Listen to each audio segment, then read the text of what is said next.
Hey, Lashpreneurs, on today's episode, we're going to answer the question, how do you know when it's time to hire? I got this question in the DMs that somebody is thinking about hiring, but they're like, how do I know when it's time for me to start sourcing a team member? One of the common beliefs is that you have to be fully booked and have so many clients and be turning away money that then it's time to get somebody in there. And I actually want to challenge that it's actually almost a little too late or creates a lot more chaos and stress when that is the situation you're faced with and you're then looking to hire. So we're going to go over a couple of different milestones that you can be looking at or working towards in your business to get to the point where you may want to consider hiring your first team member. So let's dive in. The belief that you have to be fully booked and slammed with clients, that you have to be working 6 days a week, 12 hours a day, and then you just need to hire creates what I call the warm body hiring strategy. You probably heard me throwing that word around, but basically it means that you're so overflowing with clients, you have so little time to take any clients or even pee between appointments, or you have no life because you're working so much that you just need help. You needed help a month ago. You needed help 6 months ago. You're just drowning, right? And so you look for the person that has the most experience, or maybe even you're getting somebody in your DMs who's like, oh my God, are you hiring? I'd love to work for you. I love your work. Or, hey, can you teach me lashes? And you're like, cool, I'll teach you lashes, but then you can work for me and I can give you clients because I'm turning money away because I can't get in more clients. You're actually probably, in my professional opinion, a little bit past the point of being able to hire with strategy. And now we're hiring for survival. And that's a bad place to be in, right? It's kind of this scarcity mindset of like, oh my God, I'm losing money by turning clients away. And so what ends up happening, because we get a lot of people coming into our accelerator program where we teach you how to hire your first team member or your next team member profitably. The problem and the main issue that they face when they're in that level of demand is that they actually don't have time to figure out how to hire someone, how to go through the hiring process, how to train and onboard someone. Because look, if you're fully booked, and even that is kind of a discretionary term, because what does fully booked mean? It might mean something different to you than it does to me and to the other girl down the street. But basically, if you have no real wiggle room or excess time in your schedule to even interview 5 candidates to see if they're the right fit for the position, much less train them and hire somebody on for 15 hours a week and be available to them to train them during those 15 hours, at least for the first couple of weeks, so that they're being set up for success, then you're doing what's called the warm body hiring strategy. You don't care about anything other than somebody who can just provide a service. And it's not even the service that you offer. Why am I saying that? Because the service that you offer that has created the demand gets clients the results and the experiences that you can get them.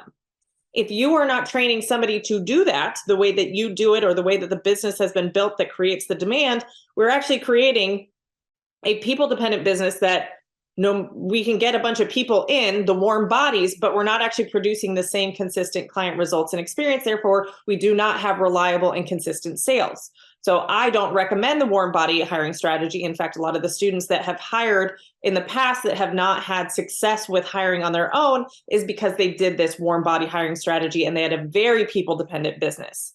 So if I'm going to project that out a couple months down the road or even a year down the road, what ends up happening is you brought this warm body person in who had the most experience, was the most qualified out of all of the other people that applied, and she does it her specific way. And so she builds a clientele that likes the results and the experience they get from her.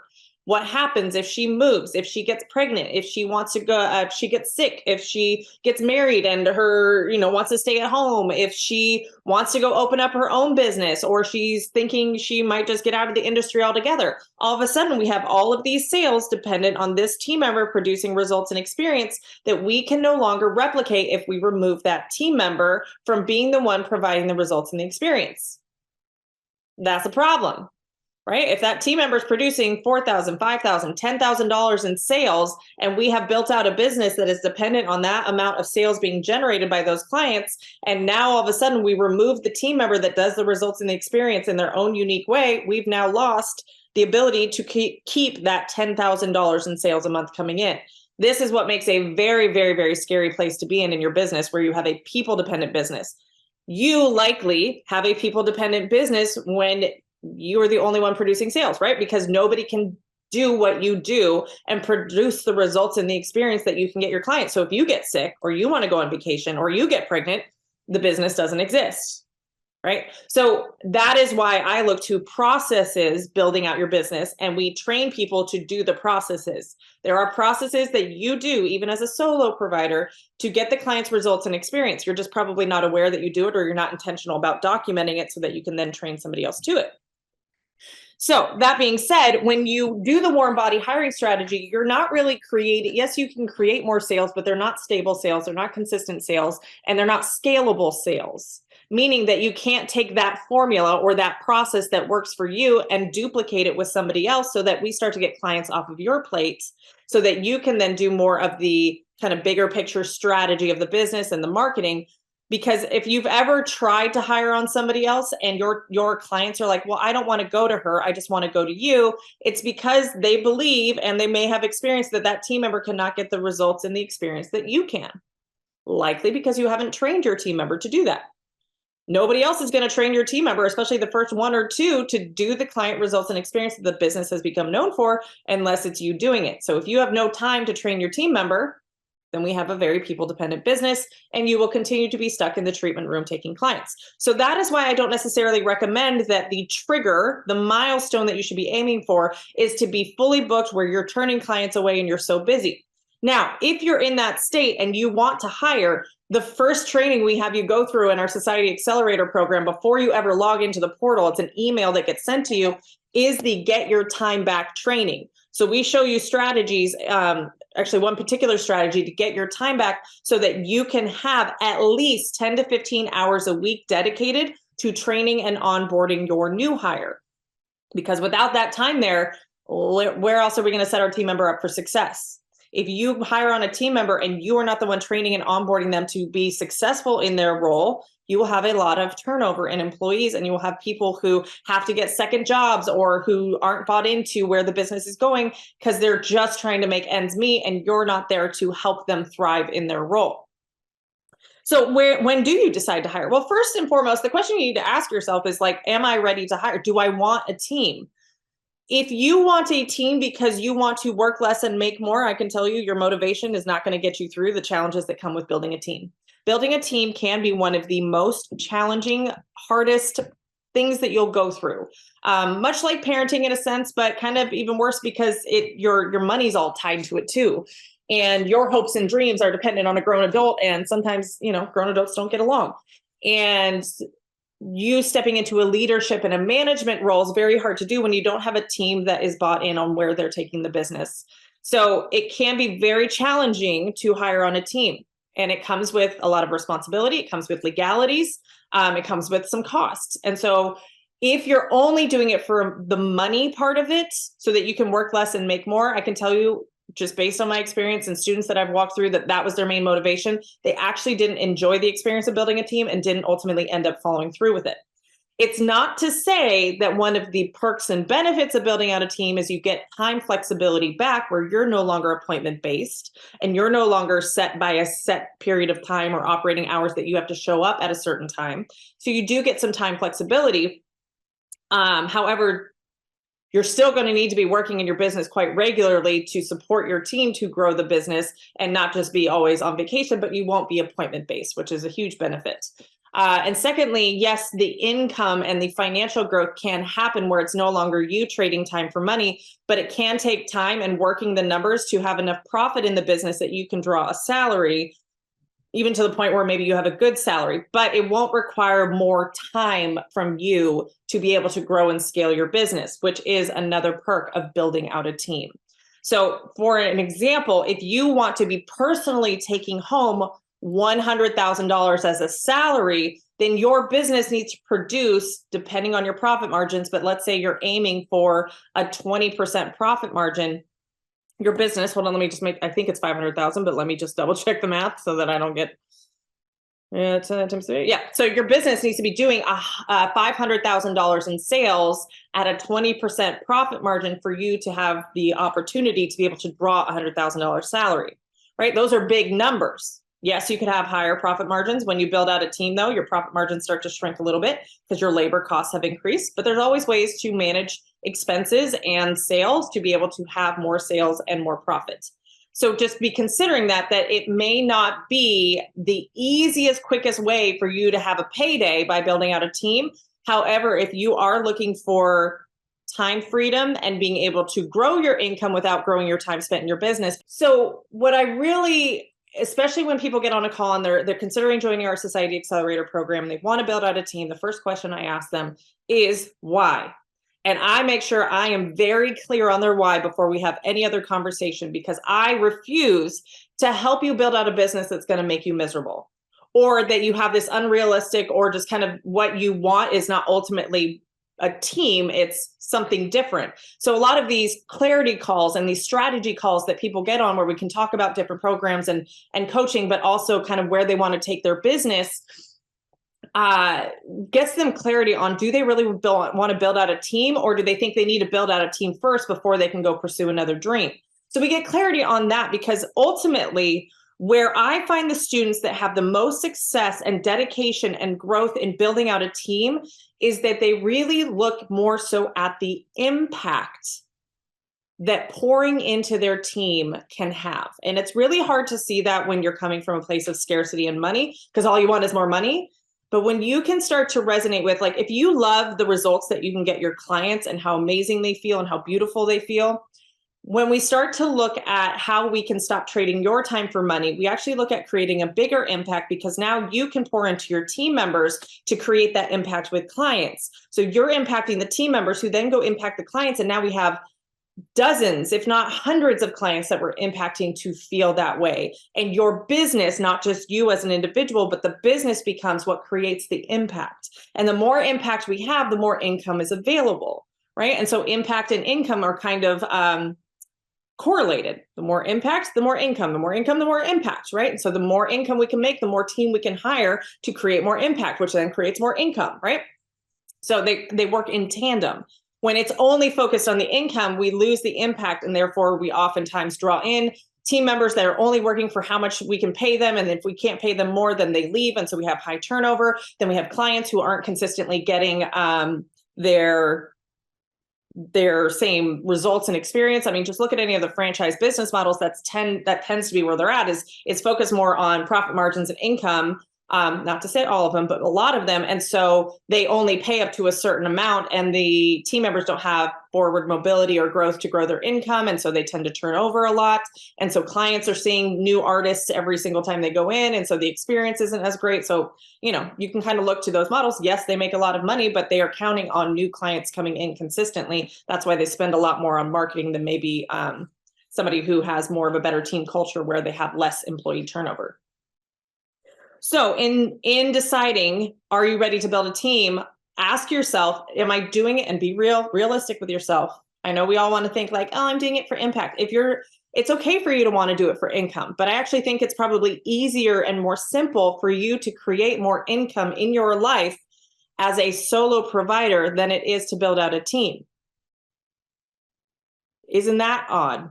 Most people want to get into building a team because they think they're going to make more money. However, that doesn't happen for quite some time. It's actually easier and simpler for you to make more money in your business as a solo provider than it is in taking on the responsibilities, the legalities, and the costs of hiring out a team. So if you want to make more money and that's really your only motivation for building out a team, raise your prices. If you're so booked and busy that you don't have time and you want to get time back, raise your prices and drop off clients. You'll be working less and making more. So if that's the only reason you want to build out a team, you actually have a better likelihood of doing that as a solo provider than you do of building out a team. But if you are motivated by pouring into women's lives and making their lives better and more rich, and you want to step into a manager and leader role, and you love the idea of running your business and spending more time in your business than in the treatment room, then building out a team is probably a great opportunity for you to be able to do more of that and spend more time in your zone of genius and working the business and being able to be, yes, have time freedom, and maybe even be a little bit less location dependent, where you don't have to be in the business in the treatment room all the time. Then building a team might be something you consider. So if that resonates with you, let's get you a milestone or two to kind of be working towards, or maybe you're already there to build out your first team member, to hire your first team member. So I look at it as, let's look at what your income goals are, your personal income goals. Now, I'm not talking, the lifestyle, the rich and famous, where you're driving a Mercedes Benz and you're #blessed and just living the high life. I'm talking about what is it you need to make sure that your costs of living are covered and maybe you're comfortable, but not like killing it. That might be a good milestone to reach in your business where you are paying yourself something that's comfortable, that you're more than covering your bills, but maybe we're not living the great life where we're just like blowing money left and right and like, you know, buying all sorts of stuff. That we're looking at our lifestyle is covered and maybe there's a little bit left over. That's probably a good dollar amount to set for yourself. So look at what your monthly expenses are personally and add, I don't know, a 10 to 20% buffer on top of that. So I'm just going to give some example numbers, but you can obviously fill in your own. So for example, let's say that dollar amount is $3,000 a month that you're paying yourself. Okay. So if I'm going to use $3,000 a month as my personal pay, what I'm paying myself out of the business, well, I've got to add on my business expenses on top of that. What does it cost me to run my business every single month? So I know what my sales goal needs to be in my business in order for me to have the idea that now is the time for me to start to source a team member. Where I'm not so fully booked, where I'm making a whole lot of money, but I don't have time to spend it or I don't have time to use it because I'm just working so much. We want to have that sweet spot, right? Of not overbooked, but not, you know, basically where we don't have proof of concept. So we need to have proof of concept that you know how to market and run your business to some level of success before we start adding on team members. Because if you don't have a clientele, if you can't get people to schedule with you and you can't get clients consistent results and you don't have marketing figured out and you don't have decent accounting processes, then adding on a team member is only going to highlight those problems and make them worse and more costly. So we don't want to go that route. We also don't want to be so overbooked that we don't have time to train a team member. We need that sweet spot. And that may look a little bit different, but I'm giving you examples. So let's say you want to pay yourself $3,000 a month. And let's say it costs you your operating expenses to run your business about $2,000 a month. Okay, so now we have a total of $5,000 a month that is our target goal to reach, I would say, for at least 2 to 3 months. That you're hitting that $5,000 a month. You can hit over it, maybe just a slight bit under it, but really that $5,000 a month where you're paying yourself that $3,000 a month goal and you've got $2,000 to cover the operating expenses. Let's have that be our milestone sales goal that then would trigger us. Okay, I think it's time to hire our first team member. Let's figure out how to do that. Because then you're hopefully, I mean, at that point with that amount of sales, hopefully we're not so slammed, so busy that we don't have time to hire a part-time team member. Now, when I say hire a part-time team member, that can be very part-time where they're starting off at 10 hours a week. And I always recommend your first hire being a part-time team member so that you are, because you're still responsible for the sales, and especially during their first month of training, they're not necessarily going to be producing sales. So your sales generation of you being in the treatment room is going to cover not just your pay and the operating expenses of the business. Okay, so let's talk about you hiring on a very part-time team member and the cost associated with that and what that's going to look like for you as you start to transition, you taking clients, but also training a team member and kind of navigating that sweet spot that we're aiming for. So let's start with some basic kind of math working through this. Now, your numbers may vary drastically based on where you are in the world because your minimum wages may be different. If you're outside of the US, you may have salaries involved and other nuances to your employment laws and your pay structures and your employees. I'm going to specifically speak to US based because I recommend hourly pay as opposed to commission. You can DM me if you have questions about the benefits and pros and cons of each. Happy to have a conversation with you about that. In fact, we have past episodes where we discuss that as well. But I just focus on hourly pay, both for consistency for your team member and consistency for your payroll. So let's just say you're starting somebody off 15 hours a week, okay? And maybe they work 5-hour shifts, Thursday, Friday, Saturday. You're already in the shop Thursday, Friday, Saturday. You just need to find a couple hours to be able to train them, and maybe they can do some independent training. We teach you all how to do that inside of our accelerator program to onboard your team member where you don't necessarily have to be hovering over them all 5 hours, that they can do some independent stuff or shadow you. We've got a bunch of different ways that you can onboard a team member without you having to like fully stop taking clients. However, the more available you can be to your team member, the more they're going to thrive. So it is a worthwhile use of your time. So, and let's just say, I'm just going to pull a number out of a hat, $13 an hour is what you're going to pay them. Now, depending on your minimum wages, like California, minimum wage is like $15 an hour. So that wouldn't even work. In some places, minimum wage is $7 an hour. So that's a good wage. Either way, doesn't matter. We can talk about pay structure and profitability. Actually, inside of our accelerator program, that's one of the the first phase we walk you through is the financials and making sure you know how to pay someone and what is a profitable pay rate.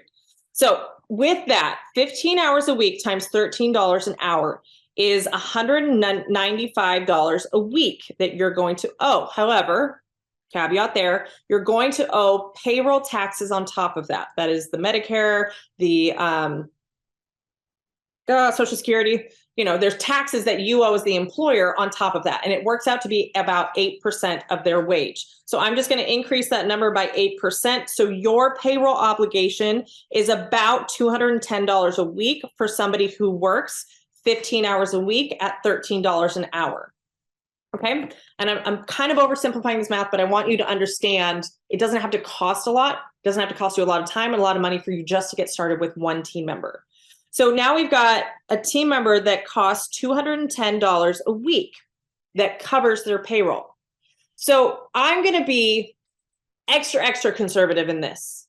And let's just say for the first 3 months that they're going through onboarding and training, they don't bring in a single dime into your business.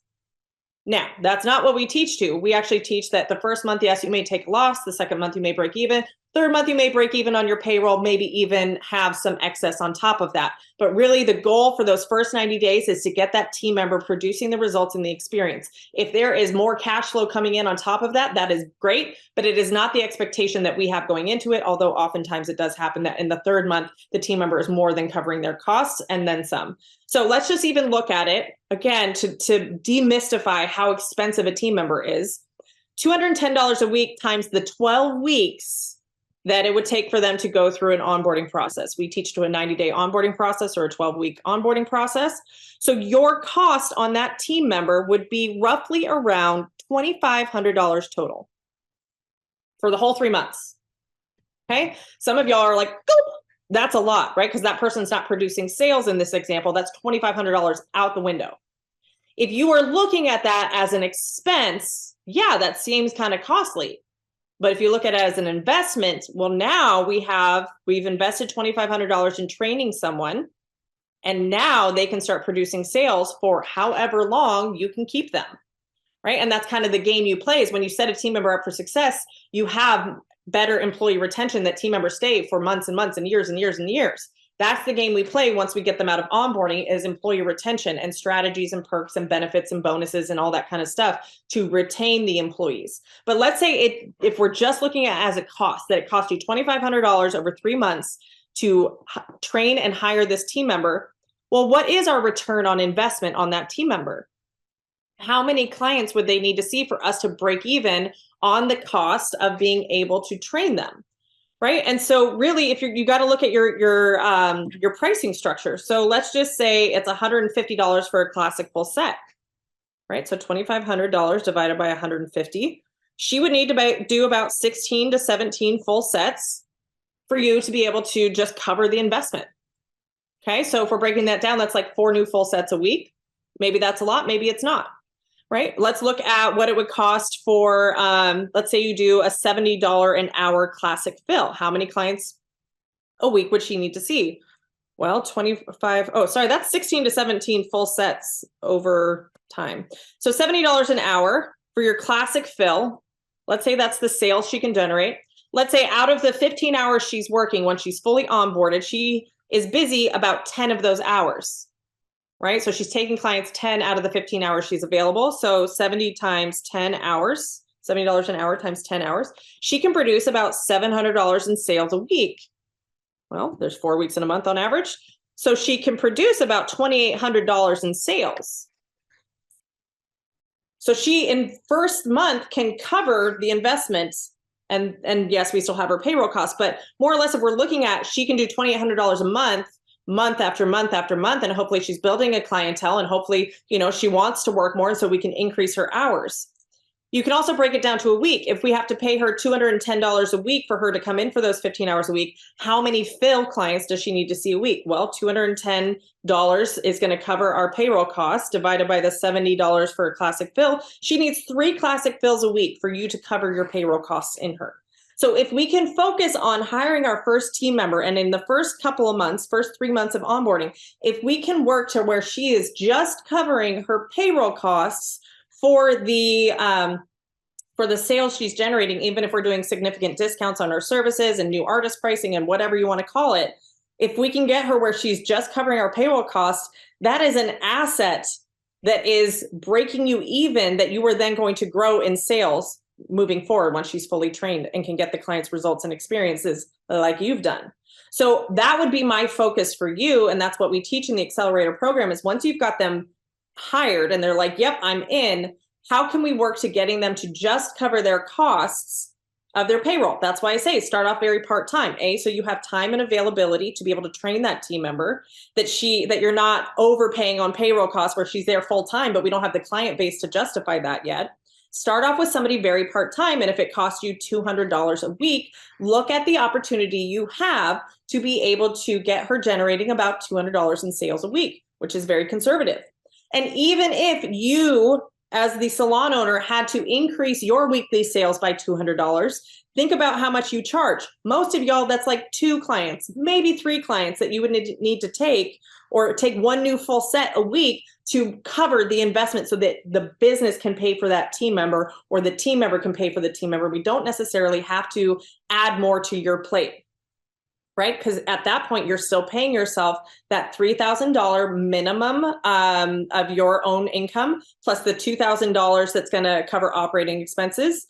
Now, that $2,000 is going to increase with your labor costs. So what is it, 210 a week times 4 weeks? Hold on, calculator. I know I could do the math. It's not that hard. 840. So now instead of $2,000 a month for operating expenses, your business would now have $2,840 operating expenses with a team member. But now we have somebody who can produce sales, right? And we talked about that already being on a very conservative level, her doing about $2,800 a month. Although most people when they hire team members anywhere from 15 to 20 hours, those team members can produce about $4,000 in sales a month. So it would be a worthwhile experiment on your end to start off with somebody very part-time, to then get to the point, hopefully, where they're producing about $4,000 in sales a month. That's an additional $48,000 a year in your business that can come in from sales that you did not have to produce. So that's why I like you looking at the bigger picture, not what the immediate cost is to you. If you want to hire a team, it's a matter of finding out how, not if you hire a team.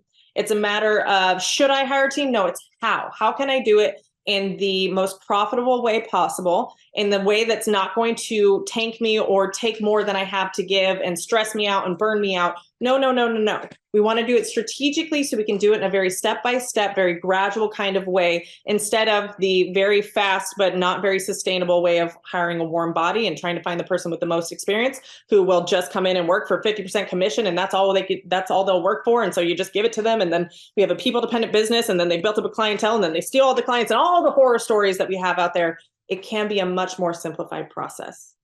So if you're interested in hiring your first team member, or you've hired team members in the past and it just has not gotten you this result where they're producing sales and they're sticking around and they're trained and onboarded, and you are max capacity, you can no longer fit another client in your schedule, therefore your sales are capped, will you DM me on Instagram, #hire, and let's talk about your team building goals and what's the first step to get started and starting to build out that team.